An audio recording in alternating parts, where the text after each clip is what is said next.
The Women's Forum for the Economy and Society aims at bringing together tomorrow's women of talent in an exceptional gathering on the theme of diversity. The inaugural session of Talents Day by the Women's Forum took place on July the 8th, 2008 at the Musée du Quai Branly in Paris, in partnership with Total and L'Express.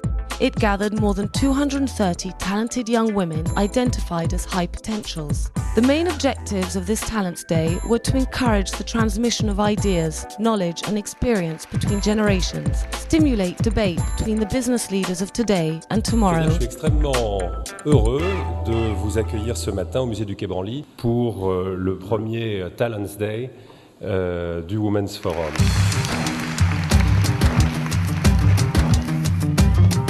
Moi, je dis toujours en plaisantant, on va essayer de changer le monde. Je pense que c'est juste pas facile de changer le monde, mais c'est bien de se donner comme objectif de faire bouger les lignes. Vous, femmes qui êtes chez nos partenaires, on a besoin de vous, les entreprises ont besoin de vous, mais surtout le monde a besoin de vous.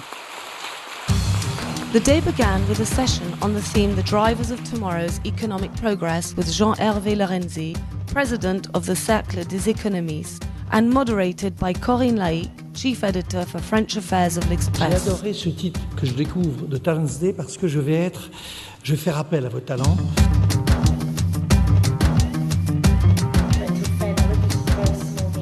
The second session of the day consisted of a conversation between four successful women.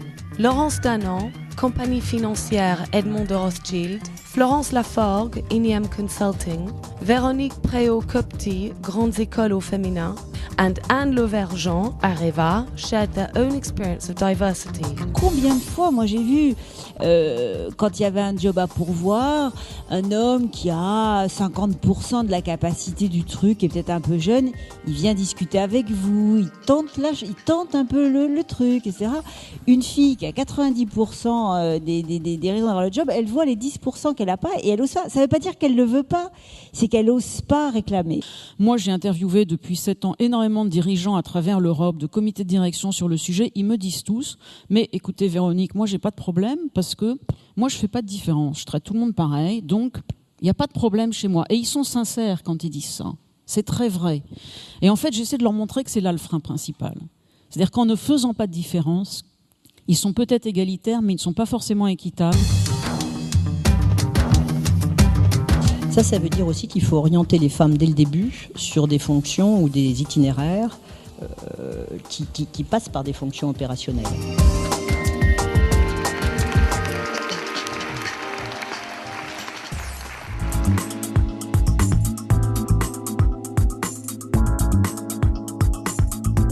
After a networking lunch, participants were offered a concrete approach to diversity at one of 5 different workshops. They reflected on how women stand out in jobs which are well known for being very masculine, such as high-level finance. To what extent women are victims of self-censorship in sciences and technologies. How diversity has changed a company. Women as CEOs and how companies manage high-potential women. Les hauts potentiels au féminin, je dirais que nous essayons de les parrainer ou de les marrainer. Alors au masculin aussi, c'est-à-dire que nous avons organisé tout un système.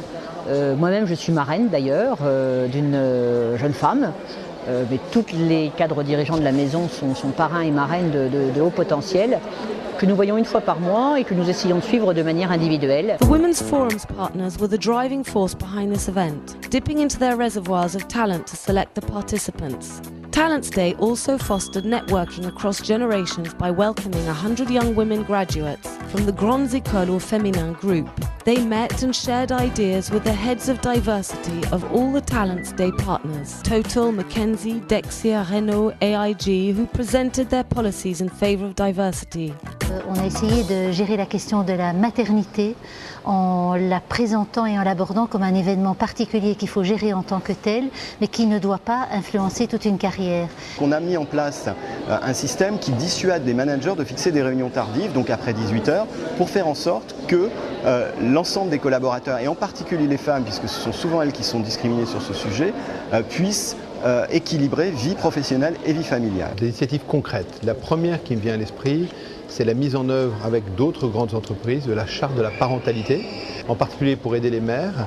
La disposition la plus significative étant la création de crèches multi-entreprises. Très facile de détecter les futurs talents. Après, ce qu'on détecte moins, c'est ce qui, dans la vie, va interrompre le développement du talent.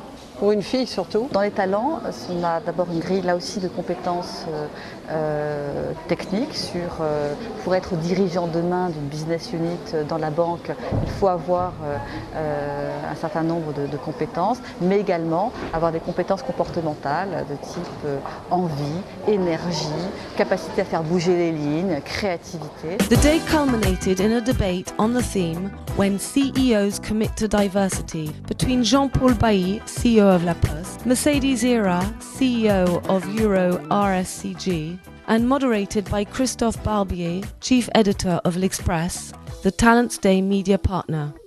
Je voulais aussi vous remercier, vous qui êtes venus aujourd'hui. Merci à tous et j'espère à l'année prochaine.